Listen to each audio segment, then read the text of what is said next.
அடுத்து 9:24 சுப்ஹானல்லாஹ். இது எல்லாருக்குமே, இது நமக்கு, அவங்களுக்கு, இன்னி வரக்கூடிய மக்கள், உலக மக்கள் எல்லாருக்குமே ஒரு சவுக்கடியான வசனம். இது 9:24. அல்லாஹ் இது வந்து நம்ம ஒவ்வொருத்தரும் யார், நம்ம மூமினா முனாஃபிகா அப்படிங்கிறதுக்கு ஒரு டெஸ்ட் இந்த வசனம்.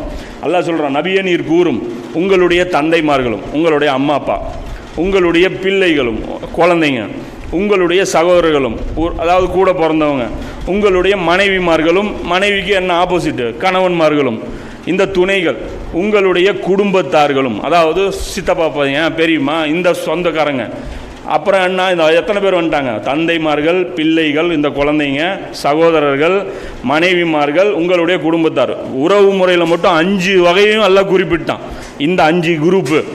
அடுத்தது அல்லாஹ் சொல்கிறான், நீங்கள் திரட்டிய செல்வங்களும், அதாவது நம்மளுடைய செல்வம், சேமித்து வச்சிருக்கிற சேவிங்ஸு, இது என்னாச்சு, செல்வத்தில் ஒரு வகை.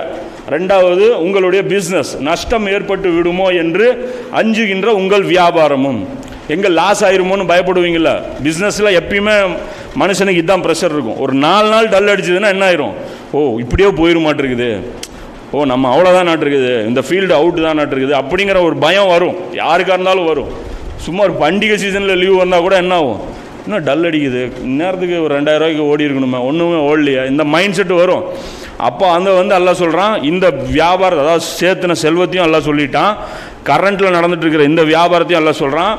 அல்லாஹ் அடுத்தது சொல்கிறான், நீங்கள் விருப்பத்துடன் வசிக்கும் வீடுகளும், ரொம்ப விரும்பி விரும்பி கட்டுறீங்கல்ல, இது பர்மா தேக்கு, இது அந்த தேக்கு, இது இப்படி போடணும், இதில் இந்த டைல்ஸுன்ட்டு, இந்த வீடுகள் அல்லாஹ் அந்த செல்வத்தில் நேசிக்கக்கூடிய 3 வகை, உறவினர்களுடைய 5 வகை, இது எல்லாத்தையும் சொல்லிவிட்டு அல்லாஹ் சொல்கிறான், அல்லாஹ்வையும் அவன் தூதரையும், அல்லாஹ்வை விட அவனுடைய தூதரையும் அவன் வழியில் போர் புரிவதையும் விட, அல்லாஹ்வுடைய வழியில் போர் புரிவதையும் விட உங்களுக்கு பிரியமானவர்களாக இருக்குமானால், இதை விட இது உங்களுக்கு பெருசாக தெரிஞ்சதுன்னா, அல்லாஹ்வுடைய ரசூலை, அல்லாஹ்வுடைய பாதையில் போர் புரியும், அதாவது அல்லாஹ்வுடைய மார்க்கத்தை மேலோங்க செய்யணும். இக்காமத்தே தீனுக்காக நீங்கள் வந்து உங்களுடைய கான்ட்ரிபியூஷன் எந்த வகையில் வேணாலும் இருக்கும், செல்வங்கிற வகையில் இருக்கும், நேரங்கிற வகையில் இருக்கும், நம்மளுடைய உடல் உழைப்புங்கிற வகையில் இருக்கும், இடத்த கொடுக்க வேண்டியது வரும், நம்ம வண்டி எது வேணாலும் வரும், அது நமக்கு தெரியாது.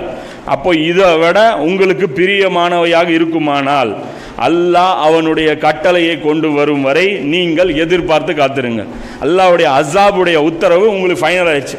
அதாவது இந்த கோர்ட்டில் பார்த்தீங்கன்னா ஒரு கொலை குற்றவாளி கொண்டாந்து நிறுத்துவோம், ஃபஸ்ட்டு வாத பிரதிவாதங்கள்லாம் முடிஞ்சு அதை முடித்து கொண்டு போய் ஓரமாக நிற்க வச்சுக்கிறாங்க, இதுக்கு தீர்ப்பை வரும் 10ஆம் தேதி ஒத்தி வைக்கிறேம்மா.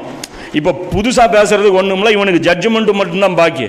அப்போ இந்த மாதிரி செயல்படுறவங்ககிட்ட நான் பேசுறதுக்கும் அவன் சொல்கிறத கேட்கறதுக்கும் நான் தயார் இல்லை, அவனை தூக்கி ஓரமாக வை, நான் ஜட்ஜ்மெண்ட் மட்டும் நிறுத்தி வையே, இவனை என்ன பண்ணுறது, நான் ஜட்ஜ்மெண்ட் மட்டும் நிறுத்தி வைன்னு சொல்லிட்டு அல்லாஹ் சொல்கிறான். அல்லாஹ் பாவிகளான கூட்டத்தாரை நேர்வழியில் செலுத்துவதில்லை, இந்த மாதிரி பாவிகளெல்லாம் நான் நேர்வழியில் செலுத்த மாட்டேங்கிறான். இந்த இடத்துல நம்ம ஒரு டாவு போட்டுடலாம், என்ன அப்படின்னா, உலகத்திலே நமக்கு இந்த என்னங்க நீங்கள் இப்படி பேசுகிறீங்க, எங்களுக்கு அல்லாஹ் எவ்வளோ பிடிக்குன்னு உங்களுக்கு தெரியுமா, நான் அல்லாஹ் எவ்வளோ நேசிக்கிறேன்னு எனக்கு தெரியுமா, நான் அல்லாஹ்வையும் நேசிக்கிறேன், அல்லாஹ்வுடைய தூதரையும் நேசிக்கிறேம்மா. இங்கே அல்லாஹ் இதோட விட்டுருந்தானா இவங்கெல்லாம் இன்றைக்கி தப்பிச்சுருவாங்க உலகத்தில். 3ஆவதாக வச்சாம பாருங்க செக்கு, அதுதான் பிரச்சனையே, அல்லாஹ்வுடைய பாதையில் போர் புரிவதை விட. அப்போ இவங்க கான்ட்ரிபியூஷன் இருக்கா இல்லையான்னு மாட்டிக்குவாங்க. அதாவது நம்மலாம் உண்மையிலே இந்த பேசின பேச்சில் உண்மையாளர்களா ஃப்ராடுங்களான்னு சொல்லி எப்படி தெரியும்னா, நம்ம அல்லாஹ்வை நேசிக்கிறது உண்மையாக இருந்தால், அல்லாஹ்வுடைய தூதரை நேசிக்கிறது உண்மையாக இருந்தால், அல்லாஹ்வுடைய பாதையில் நம்முடைய கான்ட்ரிபியூஷன் இருக்கணும். இப்போ இது இல்லை அப்படின்னா இவன் ஃப்ராடு, இவன் வந்து ஏமாத்திருக்கான், இவனுக்கு நேர்வழி கிடையாது, இவனை வந்து அல்லாஹ் கொண்டு போய் இதில் போய் வச்சிருவான். இதுதான் அல்லாஹ்வுடைய தீர்ப்பு. இதில் வந்து நம்ம வந்து மாட்டிக்குவோம், ஒவ்வொருத்தரும் எட்டி பார்க்கணும். நம்ம அல்லாஹ்வுக்காக ஒரு வேலை சொல்லும்போது சொந்த வேலையை எவ்வளோ தூக்கி போடுறோம், அல்லாஹ்வுக்காக அல்லாஹ்வுடைய தீனுக்காக ஒரு வேலை சொல்லும்போது சொந்த வேலைக்கு எவ்வளோ முக்கியத்துவம் கொடுக்குறோம். இல்லை எனக்கு இன்றைக்கி இந்த வேலை இருக்குது, ஒரு நெருக்கடியான வேலை வந்தால் சரிங்களாம், ஒரு சாதாரணமான வேலை கூட அல்லாஹ்வுடைய வேலையை நம்மளை 2ஆம் பட்சம் ஆக்கிடுது அப்படின்னா கண்டிப்பாக நாம் இந்த தீர்ப்பு வாங்கின இந்த கூட்டத்தில் தான் போய் சேருவோம். அல்லாஹ்வுடைய அஸாபுக்காக தயாராக இன்றைக்கி முஸ்லீம் உம்மத்தே நிற்கி இதில் தான் நிற்கிது. அதனால் முஸ்லீம் உம்மத்துடைய இன்றைக்கி நிலைமையே வந்து இந்த அஸாபுக்கு உண்டான ஒரு எலிஜிபிலிட்டியில் தான் முஸ்லீம் உம்மத்தே இருக்குது. இது ஒரு முக்கியமான நம்ம படிக்க வேண்டிய படிப்பினை, இது காலாகாலத்துக்கு. இது சஹாபாக்களை பார்த்து அல்லாஹ் சொல்கிறான், உங்களுக்கு வந்து இவங்கெல்லாம் பெருசாக தெரியும், அவர் அம்மா தானே காட்டுறாரு, யார், ஹாத்திம் பின் அபி பல்தா அம்மா தானே காட்டுறாரு, உனக்கு அம்மாவை விட அல்லாஹ்வை விட அம்மா பெருசா, அல்லாஹ் வந்து இப்படி வந்து அப்படி காரணம் காட்டிட்டு அல்லாஹ் வந்து கண்டித்து ஒரே வசனத்தில் நம்ம எல்லாருக்குமே ஒரு சவுக்கடி வந்து அல்லாஹ் கொடுக்குறான்.